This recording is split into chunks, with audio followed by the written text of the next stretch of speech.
우리가 인생을 살아갈 때에 이해할 수 없는 많은 일들을 경험하게 되는데, 사람이 자신의 인생에 이해할 수 없는 고난, 인생의 위기를 만났을 때 어떻게 대처하고 풀어가는가 하는 것이 숙제입니다. 성경은 그에 대한 답을 오늘 이 욥의 이야기를 통해서 우리에게 보여주고 있는데, 우리는 성경 속에 나와 있는 이 욥이 그 누구보다도 비교할 수 없는 큰 시련, 인생의 혹독한 고난을 겪으면서 거기에서 어떻게 그 문제를 풀어갔는가 하는 답을 우리에게 보여준 것을 유심하게 보아야 합니다.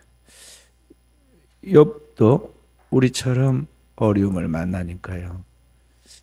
그동안 경건하게 살았기 때문에 훈련이 되어서 입술로 범죄하지 아니하려고 마음의 생각에 그리고 입술에 하루 제어를 하여서 하나님을 찬양하려고 의도적으로 노력을 했지만 고난이 깊어지니까 사실은 우리와 똑같은 현상을 거기에 발휘합니다. 그래서 이 욥이 스트레스를 엄청 받고 그 내면의 고통이 밖으로 드러나서 거기 보면은 병이 생기잖아요.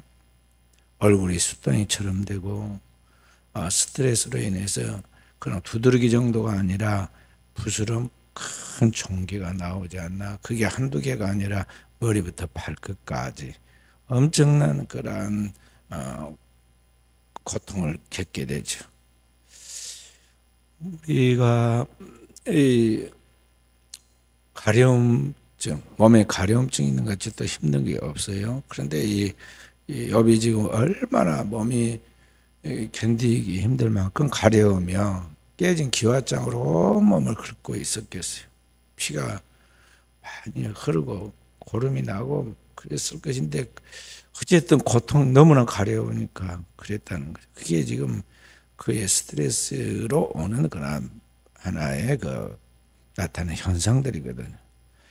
그런 고통에 빠져서 나중에는 참다 욥기서 5장부터 보면요, 자기가 태어난 날 생일을 저주를 합니다. 차라리 어머니 뱃속에서 죽었더라면, 어머니가 낳았을 때 낳자마자 엄마 다리 사이에서 죽었더라면 막 하면서 자기 생일을 저주하기 시작해요. 그리고 너무 힘드니까요, 주변의 친구들은 자꾸 억지로 자신을 죄인 만들려고 나쁘게 말을 지어내고, 그런 가운데 정말 하늘과 땅 사이에 하나님 앞에서 내가 정말 따질 수 있다면, 누군가 다른 재판관이 세울 수 있어서 하나님과 나 사이에 판결할 수 있으면 제발 그렇게 해서라도 좀 내가 이 답답한 것을 해결해 보고 싶다는 거 하면서 욥 나름대로 그 공경에서 별 반응을 다 보이죠. 그러면서도 하나님 앞에서 분명하게 한 가지 붙잡고 끝까지 그 고난의 과정 속에서 자기를 포기하지 않았던 것은 그에게 있는 이 욥의 믿음이었는데, 그 욥의 믿음이 오늘 23장 10절에 나와 있는 나의 가는 길을 그가 아시나니 그가 나를 단련하신 후에는 내가 순금되어 나오리라 하는 그러한 믿음이었어요. 그러니까 내 인생의 주인이 내가 아니라 주님이시고 주님이 내 인생을 책임지시는데, 그분이 나를 향한 계획은 분명히 선한 일이라, 내가 현재는 먹구름 가득한 이 풍랑 속에서 한치의 빛도 보이지 않는 죽음의 자리에 있는까지 보이지만 반드시 하나님이 나를 일으켜 세워서 최고의 권리작품으로 만들 것이다, 정금되어 나오게 만들 것이라는 믿음이 있었다는 거죠. 그래서 그 믿음을 가지고 끝까지 욥이 인내해서 결국 그 믿음대로 하나님께서 그를 높이고 세우시죠. 치유해주고 회복시켜줍니다. 그래서 욥이 만세에 진정한 믿음의 사람, 그것도 인내하는 믿음의 본이 되어서 후세를 사는 우리 모두에게 어떻게 우리가 내 인생의 성공자가 될 것인가를 보라 하고 하나의 교훈으로 세워서 보여준 겁니다. 그래서 오늘을 살아가는 우리가 신앙생활에 나가면서 우리 자신의 신앙의 현 주소를 점검해야 돼요. 나의 신앙은 지금 어디쯤 와 있는가? 많은 사람들이 착각을 하기를 뭐라고 생각하냐면 자기 믿음이 괜찮은 줄 알아요. 그리고 자기 신앙이 상당히 좋은 줄 알고 있어요. 자기 꾀에 자기가 속고 자기 말에 자기가 속고 어리석어서 우리가 자기 자신에게 많이 속습니다. 그리고 다른 사람들이 말한 것이 진짜인 줄 알고 사실은 다른 사람들이 말한 것을 믿어서는 안 되거든요. 예의로 하는 말이에요. 그냥 기분 좋아라고 쉽게 말해서 죽게 주는 거거든. 그런데 그 말에 어리석게도 그게 진짜인 것 같이 그 말에 지금 사람들이 자기 속아가지고 자기를 지금 그렇게 보는 것으로 그렇게 스스로 자기가 알고 있어요. 그래서 자꾸 거기에다가 더 덧붙입니다. 자기가 굉장한 사람, 대단한 사람, 실력자, 사람들 알아주는 사람이라는 것을 막 자기 이야기를 꾸면서 이야기해요. 저희 동역자들 세계에서도 보면요, 나이도 더 먹고 인생 경험도 있는데 보면 너무 어리석게도 그런 사람들이 많이 있어요. 많이 있어요. 그런 것 같이 우리가 그 사람의 그 어떤 위치와 또 그 사람이 만약에 잘못 보여놓으면 그 사람으로 인해서 해코지를 당할 위험성이 있기 때문에 그 앞에서 안 그런 척하고 순한 것 같이 하고 어른 대우해 준 것까지 하지만 속에서는 널널해갖고 있어 사람들이. 그래서 속으로 별 생각을 다 하는 거죠. 다. 근데 거기에 속아 자기가 자기에게 속아서 그런 사람들이 많이 있다니까. 자기 자신을 직면하고 자기의 현 주소를 정확하게 인식할 수 있는 사람이 돼야 돼요. 다른 사람들이 말한 것보다 훨씬 더 지금 문제가 많고 기초가 튼튼하지 못하고 위험한 위태한 상태에 놓여 있는 자기의 실체를 보라는 거죠. 예수님 말씀한 것이 모래 위에 지은 집과 같은. 그래서 바람이 불고 창수가 나고 비가 오면 무너지는데 그 무너짐이 심하니라는 말씀처럼 곧 위태한 최후가 올 가능성이 있는 상태에 놓이는 자기의 모습을 볼 수 있어야 한다는 거죠. 지금 안 무너졌으니까 아직은 집이 반듯한 것 같이 보이니까 화려한 것 같이 보이니까 그게 지금 된 줄 알아요. 그런데 어느 때 무너질 때 보면 무섭게 무너지듯이 그 무너짐이 심하느니라 그런 것처럼 그렇게 인생의 끝자락에 오게 되면요 아무도 그걸 막을 수 없고 스스로도 그 올무에서 빠져나오지 못해. 그때는 어떻게 할 것이냐는 거죠. 그래서 우리는 항상 기초를 확인해 봐야 돼요. 자기 신앙의 현 주소가 기초예요. 남들이 말하는 나가 내가 아니에요. 내가 착각하고 있고 상상하고 있고 쉽게 생각하고 있는 아니라게 생각하고 있는 그 모습이 내가 지금 진짜 나의 모습이 아니다니까요. 나를 볼 수 있는 것은 누구냐? 주님만이 정확히 봐요. 오늘 욥도 뭐라고 하냐? 나의 가는 길을 내가 알지 못한다 그랬어요. 욥이 누굽니까? 동방의 의인이고 하나님 앞에 완전한 자인데 그 욥도 자기의 실체를 모르고 있어요.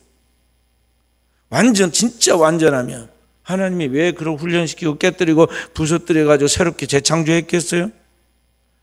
아직은 부족함이 있다는 거죠. 아직은 더 완전해져야 할 필요가 있다는 거죠. 그래서 하나님이 지금 깨뜨리는 건데 하나님이 완전히 깨뜨려버리고 재창조하잖아요. 그래서 오늘 우리는 나를 향한 하나님의 뜻이 무엇일까? 하나님의 성령으로 나에게 현실을 직면시켜주고 하나님의 성령의 환상을 통해서 나의 영적인 상태를 보여주고 하나님의 성령의 세미한 음성을 통해서 하나님의 나에게 가르쳐서 내 양심이 그에 대한 진정한 깨달음과 가책이 와서 보여줘야 돼. 진짜 하나님 앞에 기도하는 사람, 영적인 사람은 그게 안 보여요. 안 보여요. 그러니까 인생이 대단한 줄 알고 한때 막 요란하게 살잖아요. 왕년에 날고 기고 한가닥 아는 사람은 거의 없잖아요. 한때는 자기 세상이 있다고요. 그러나 그게 영원하지 못하잖아요. 그래서 제발 좀 나의 왕년에 한 가닥 하던 그것 좀 알아주라고. 우리가 아무리 옛날 이야기라고 카카오 스토리에 막 핸드폰에 주 메인 카톡 메인 거석에다가 자기 옛날 사진 올려놔 봐야 아무도 거기에 대해서 속아주지 않아요. 속아줘요. 그러니까 우리는 하나님이 우리에게 우리를 보여줘요. 때 그 볼 수 있는 영안이 열려야 합니다. 그리고 하나님 앞에서 자기 기초를 다시 닦아가야 돼. 여부를 완전히 깨뜨려 가지고 하나님께서 새롭게 쫙 바닥에서부터 다시 세우잖아요. 그러니까 우리가 하나님 안에서 새로워져야 한다. 세상에서 무너지면요 다시 일어나기 거의 불가능해요. 하나님 앞에 깨지면은 하나님이 다시 이렇게 세웁니다. 주님이 찾아와서 시몬을 베드로로 진짜 만들어내시잖아요. 이스라엘에 교만하고 무지하면서 잘난 체하고 있는 사울을 깨뜨려 가지고 그를 바울로 만들어내시잖아요. 하나님이 만들어내시고 우리가 하나님 앞에서 재창조돼야 한다는 것이죠.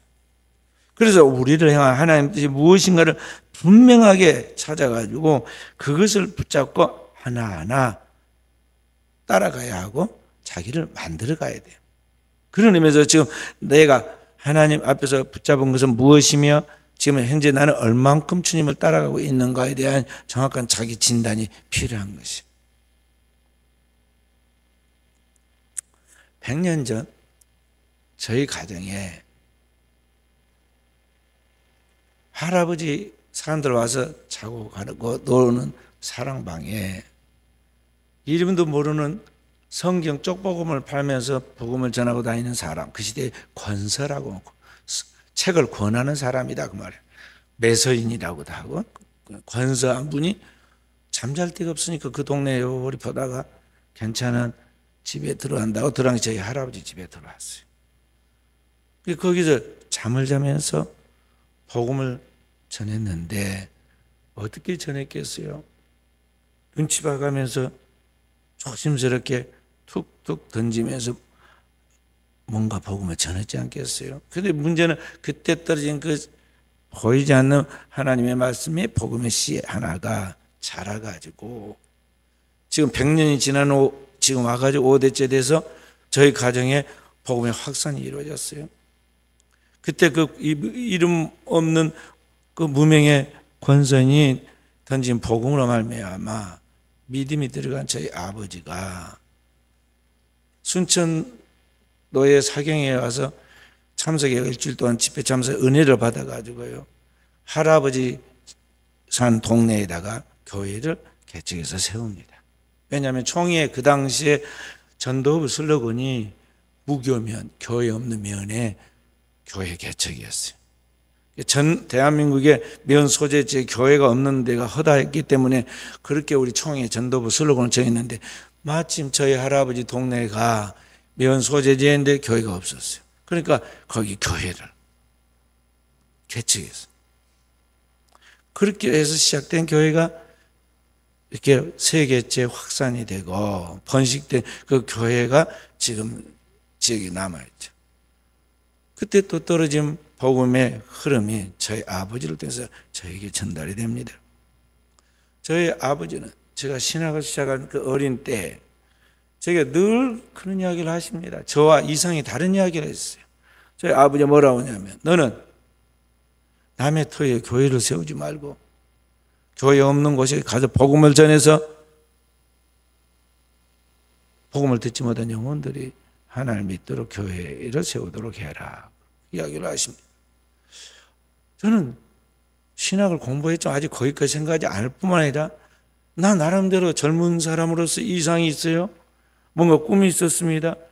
그런데 그 저희 아버지 말씀이 맞지 않은 것 같은데 그런데 결국에는 그 아버지의 선포와 기도가 내게 운명처럼 사명이 되어가지고 복음을 전하는 전도자가 되었어요. 그래서 저도 똑같이 교회를 세우게 되죠. 목사 되는 바로 그날부터 시작해서 불교 문화권에 가서 교회를 개척하고 헌당하고, 이번에는 공동묘지 터 위에 거기에다가 교회를 개척해서 건축하고, 그 다음에는 순천에서 제일 낙후되어 있는 순천의 역전 뒤에 거기서 교회를 개척해서 또 입당을 하게 되고, 결국은 그 흐름 속에서 오늘날 우리 순천 은혜교회가 나온 거거든. 이어지게 된 거. 그리고 이제 이 지역만이 아니라 노예와 총회까지 하나님의 일을 하는 그 복음을 다양하게 선포해 나가는 그런 역할을 하게 되었어요. 그러니까 이 하나님께서 하나님의 일을 하실 때 어떻게 보면 사람이 볼 때는 너무 시시하고 장난같이 보이고 너무나 작게 보이지만, 하나님은 영혼을 보고 모든 일을 계획하시고 하나하나를 만들어 가신다는 거죠. 아무것도 모르고 철부지인 한 어린 영혼에게 하나님의 복음의 말씀을 또 은혜를 주고 하나님의 꿈을 가지게 하고 하나님 앞에서 살아가게 하면서 이러한 하나님의 역사를 만들어 가십니다. 그런 이야기가 즉 한 사람만으로 끝나는 게 아니라 대한민국 천지에 하나님을 믿는 모든 크리스찬들이 다 그러한 하나님의 은혜 속에서 오늘 성장해 가고 있고, 그렇게 해서 복음이 증거되어서 오늘 대한민국 교회가 세계 속에 자리매김을 하고 있다는 것이죠. 그렇기 때문에 중요한 것은 뭐냐면 우리 한 사람 한 사람이 주님을 닮은 진정한 제자로 하나님 앞에 서가는 것이 중요해요. 현재에 머물러 있어서는 안 된다는 거죠. 변화하고 성장하고 성화돼서 그리스도의 모습으로, 그리스도의 내적 이미지로 그 그리스도의 형상을 이루어 가야 돼요.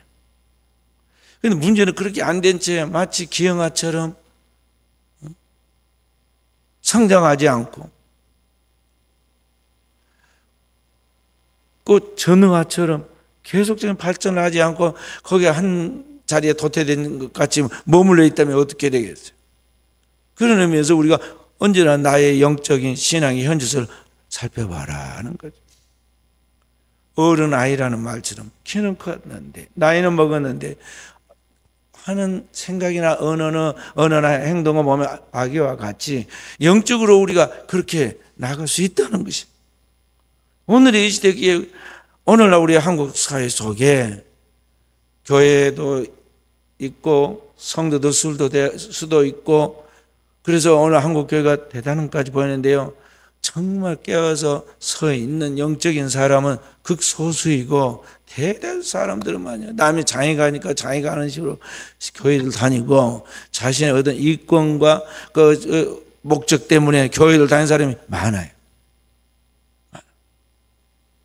식당에 가가지고 교표가 붙어 있거나 어디에 가서 교표가 붙어 있어서 교회 다니는지 알고 자세히 물어보면요, 옛날에 한 번인가 두 번인가 교회 갔더니 교표 붙여놓은 건데요, 그게 도움이 돼요. 장사하는 데 도움이 되고 사람과 대화하는 데 도움이 돼. 그래서 그렇게 다니고 어쩌다 한 번씩 가뭄에 콩나듯이 또 교회 가기도 하고 그런 사람이 부지기수예요. 그런데 교회들은 전부 다 그 사람들을 자기 교회 교인으로 교적부에 남겨두고 그렇게 보고하고 그렇게 알고 있거든요. 그래서 물어보면 그 사람들이 뭐라고 하면 자기의 이력서에다가 종교를 안에다가 기독교라고 써놨다. 허수가 많아. 그러니까 주님이 종말 이야기를 하시면서 뭐라고 그럽니까? 그날에 많은 사람이 천국에 들어가겠다고 그러지만은 주님이 그날에 나는 너를 모른다고 할 사람이 많다고 그러잖아요. 주여 주여 하는 자마다 다 천국에 들어가는 것이 아니고 딱 오직 내 아버지의 뜻대로 행하는 자에 들어간다. 그날에 많은 사람이 주님 앞에서 주님을 설득하면서 내가 천국에 들어갈 사람 아닙니까? 주의 이름으로 귀신을 쫓아내고 병든 자를 낫게 하고 주의 이름으로 많은 일을 행하지 아니하였습니까? 하고 주님을 설득하려고 하지만 주님께서는 그날에 내가 너를 도무지 알지 못한다. 나를 떠나가라 하리라고 주님께서 말했어요. 하나님이 불꽃 같은 하나님의 눈으로 영혼을 관찰해 하나님의 눈으로 알곡인지 쭉정인지 양인지 염소인지 분간해서 주님께서 진짜 하나님 앞에 거듭나고 변화되고 성화되어서 주님 닮은 분신, 주님의 진정한 제자가 된 사람들을 천국의 백성으로 천군 천사를 동원해서 하나도 빠뜨리지 않고 다 데려가요. 그날에 하나님의 천사들이 성령으로 딱 그 이마에다가 인쳐놓은, 도장 찍어놓은 사람들을 다 골라 찾아내가지고 땅 이 끝에 저 끝까지 하나도 빠뜨리지 않고 죽어서 무덤에 묻힌 사람들 다 일으켜서 데리고 가요. 근데 못 들어갈 사람이 많다 이 말이죠. 그런 의미에서 우리가 신앙생활 할 때 정신을 차리고 정말 깨어서 신앙생활을 해야 돼. 나머지는 영원히 죽느냐 영원히 사는 문제가 아니니까, 죽고 사는 문제가 아니다 이 말이에요. 그러니까 그냥 대강 철저해도 돼요. 밥 좀 비싼 거 먹으면 뭐하고 싼 거 먹으면 뭐 할 거예요? 저는 식당에 가서 한 10,000원짜리 먹으면 딱 괜찮더라고요. 근데 갑자기 어디 가고 막 45,000원, 55,000원 밥을 주면은 너무 부담이 돼. 소화도 제대로 되지도 않고.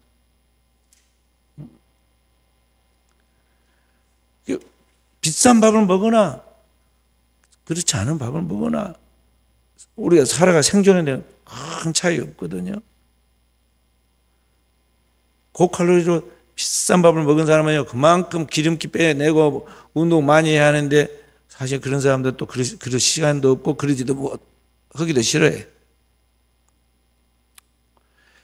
그러니까 이 땅에서 조금 더 앞서니 뒤서니, 조금 더 부유하니 덜 부유하니, 좀 더 유명한지 그렇지 않은지, 거기에는 영원히 사느냐 영원히 죽느냐 구원과 관계없다 이 말이에요. 영생과 구원에 관계없어. 그러니까 그런 것들은 너무 세상 사람들처럼 신경 쓰지 말고, 체면 따지지 말고, 거기에 너무 스트레스 받지 말고, 우리가 본질적으로 정신을 바짝 차리고 신경 써야 할 건 뭐냐면, 내 영혼에 하나님의 진정한 은혜가 흐르고 있는지, 내 속에 하나님의 삶의 분명한 목적과 의식을 가지고 오늘을 달려가면서 내 삶의 성령의 열매가 있는지 없는지, 오늘날 나에게 위하여 하나님께서 주신 그 달란트를 잘 활용해 가지고 하나님 앞에 상 받을 수 있도록 오늘을 살아가고 있는지 그렇지 않은지, 이게 중요한 거지. 나머지는 그렇게 중요한 게 아니다는 거예요. 그러니까 세상 사람들과의 가치관이 정반대예요. 그래서 주님은 무엇을 먹을까, 무엇을 마실까, 무엇을 입을까 염려하지 말아라, 이 땅에 이야기를 하면서, 저 날아다니는 참새 봐라, 저 길거리에 있는 들풀 봐라, 하나님 먹이고 입히신다. 내일이면 죽어서 지옥 갈 땔감이, 지옥의 땔감이 이방인도 다 하나님은 그 정도는 다 하나님이 살게 해주신다. 하물며 영원한 하나님의 자녀로 그 나라의 영생의 반열에 들어갈 너희일까 보냐 그랬어요. 그리고 우리에게 삶의 우선순위를 분명하게 가르쳐서 그렇게 살아가라고 가르친 것이 있어요. 그게 뭐냐면, 먼저 너는 하나님의 나라와 의를 구하는 사람이 되라. 나머지는 다 하나님이 그냥 덤으로 준다, 따라오게 한다 그랬어요. 성경 로마서에서는 또 뭐라고 그러냐면, 아들도 아끼지 않고 다 주었다면 나머지 모든 것을 너에게 안 주겠느냐? 그냥 선물로 그냥 덤으로 준다고 그랬어요. 그렇기 때문에 그리스도인은 그걸 분명히 믿어야 돼. 욥이 나의 길을 주님이 하시고 주님께서 나를 반드시, 지금 현재 상황 때 절대 불가능한 이야기예요. 다 망했잖아요. 자기는 병들어서 회복 불가능하잖아요. 자식 다 죽었잖아요. 아내는 떠나갔잖아요. 힘은 없어. 그런데도 불구하고 자신이 정금같이 최고가 나올 거 확실하게 믿고 지지하고 끝까지 나가잖아요. 그래서 하나님이 그 말씀대로 이루십니다. 그런 믿음이 우리 안에, 하나님에 대한 절대 신뢰의 믿음이 내 안에 있을 때, 하나님의 그 믿음을 근거하여 그 믿음을 보시고 그 믿음대로 우리에게 성취해 주신다. 할렐루야. 그 믿음이 있을 때 하나님의 그를 기뻐하세요. 기뻐해요. 진정한 믿음을 가져라. 하나님에 대하여 창조의 하나님, 구속의 하나님, 심판의 하나님, 영원하신 그 하나님을 확실하게 믿는 분명한 믿음을 가지고 오늘을 살아가는 성도가 진짜인데, 그 성도의 신앙이 권위가 있어야 돼.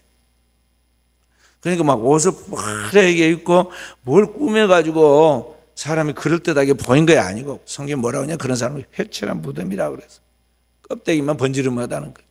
생명력이 없이. 그런 거 말고 정말 그 안에서부터 흘러난 내면에 축적된 영성의 파워를 일으켜야 돼. 병든 자에게 손을 얹은 적 나고, 날뛰는 귀신을 명한 귀신이 떠나가고, 죽은 자를 말할 때 살아나는 역사가 있을 만큼의 그런 영적인 파워가 있어야 한다는 거죠. 구약의 선지자들과 신약의 사도들은요, 다 그랬잖아요. 가서 선지자들이 가면 하나님의 기적의 역사가 일어나서 죽은 아들이 살아나고, 그 선지자가 말하니까 3년 반 동안 하늘에 비가 이슬이 내리지 않고, 숨어있는 그 선지자 굶어 죽지 말라고 말 못한 짐승인 저 하늘에 까마귀가 아침 저녁으로 고기와 떡을 물어다 주고, 그런 이야기 나오죠. 신약의 사도들도 똑같이 그런 기적의 역사 재현됐어요. 그러한 오소리티가, 영적 권위가 오늘 우리에게 있어야 돼요. 그런 권위가 있어요. 그냥 맹목적인 신비주의자가 되라 그런 말이 아니고, 그냥 하나님을 믿고 나아가기만 하면 하나님 그렇게 역사시키게 된 절대 신뢰의 믿음을 갖고 있으라. 그만큼 하나님이 나와 함께 하시고 나를 사랑하시고 나를 통해 일하신다는 것을 의심 없이 믿는 사람이죠.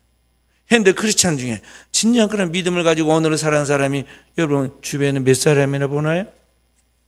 많은 사람들이 살아가는 삶의 방식이 너무나 인본주의적이고 세속적이에요. 세상 사람과 똑같이 살아가는 방식으로 살아갑니다. 자, 그래서 오늘 우리는 이와 같은 하나님의 백성으로서 영적 그런 권위를 가지고 나가도록 해야겠습니다. 제가 이제 신학을 시작하는데, 사실은 선배들이 저한테 신학을 공부하자고 이야기를 하긴 했는데요, 제가 제 분수를 아는데 저는 절대 그런 훌륭한 성경에 나와 있는 사람들 같이 그런 할 사람이 못 된다고 나는 생각했어요. 그래서 나는 거절했습니다. 거절했는데 하나님께서 저만 아는 어떤 일들을 하나님 부르신 소명에 대한 징조를 3번을 주었어요. 분명히 하나님 부르시고 하나님의 역사하신 것인데 이게 거역할 수가 없는 것이 3번 있었어요.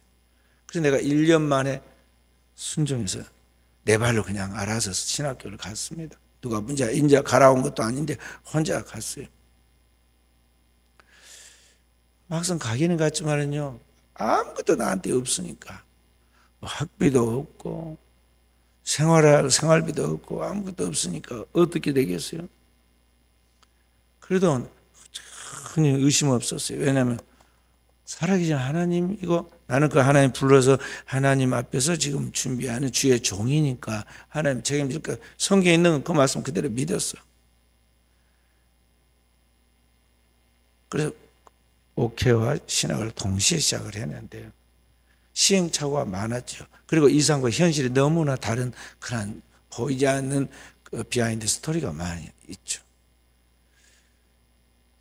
그런 가운데 꾸준히 중단하지 않고 한 학기도 휴학하지 않고 제 공부를 다 했습니다.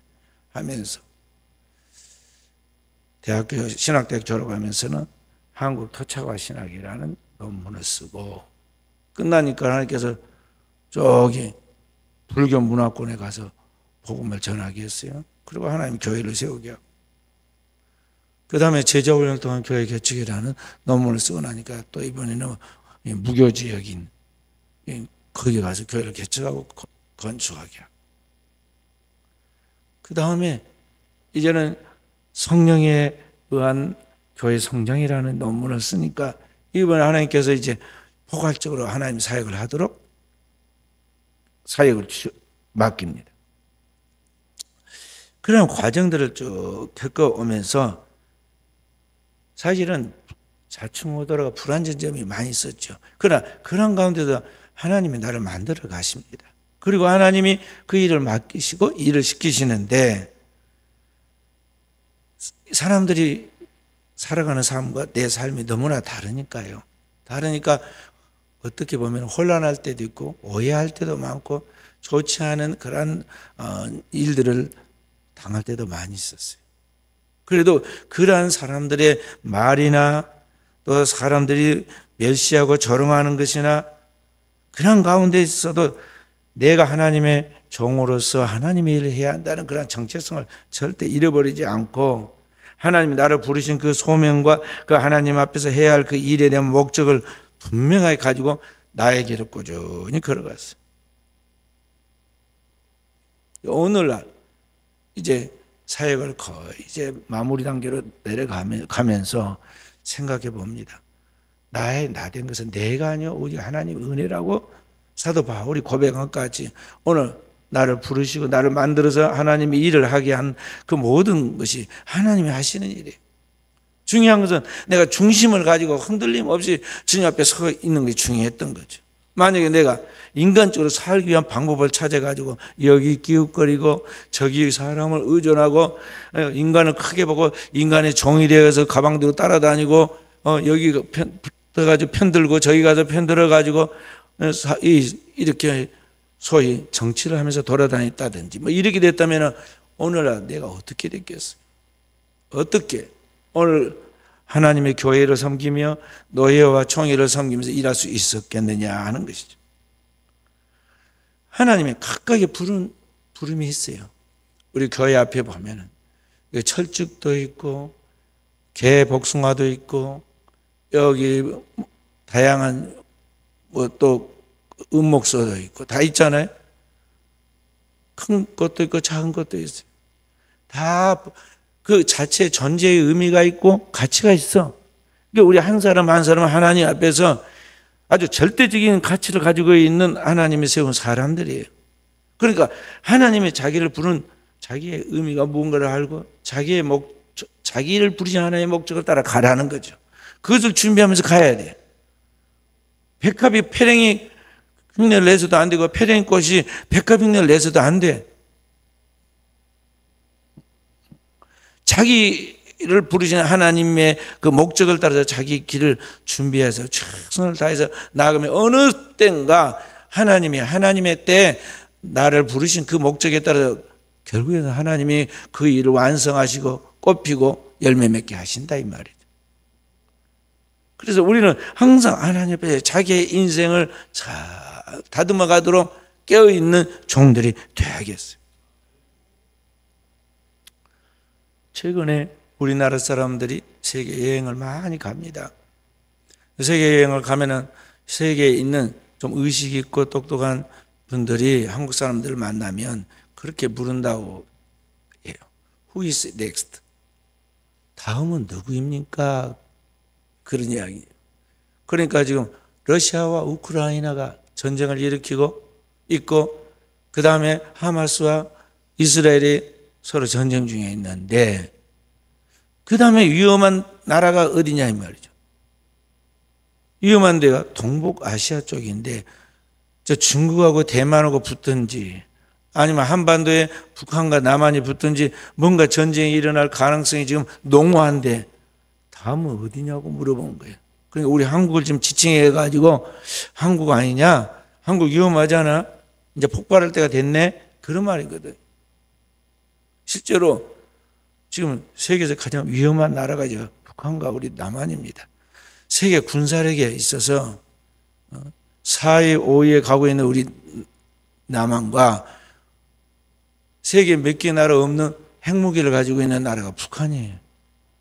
이 두 개가 지금 붙게 되면 어찌 되겠어요? 위태해졌단 말이죠. 러시아와 우크라이나 전쟁 중에 러시아가 북한을 이용하기 위해서 지금 두 나라가 동맹관계 중에 아주 가까운 전략적 협정을 맺었어요.